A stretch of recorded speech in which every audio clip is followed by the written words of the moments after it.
Hi, ako si Meiko. Ako lang ba?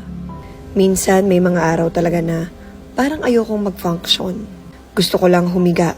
Para akong pagod na pagod sa lahat ng bagay. Wala akong kagana-gana sa lahat. Maski yung mga bagay na gusto kong gawin, parang wala akong ka-enerhiya para simulan. Yun bang kahit anong motivate ko sa sarili ko na, sige na, bangon ka na, ikilos mo na yan. Hindi talaga.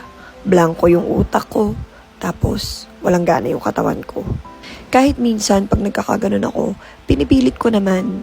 Talagang hindi lang nakikipag-cooperate yung utak ko at yung katawan ko. Pero naiisip ko na lang, siguro, tawag na yun ng katawan ko para magpahinga. Nire-remind na ako na, hinga ka muna saglit, pahinga ka lang dyan.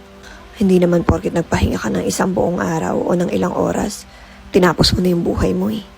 Ang importante, bumabangon ka pa rin. Lumalaban pa rin sa mga gera ng buhay. Walang masamang magpahinga.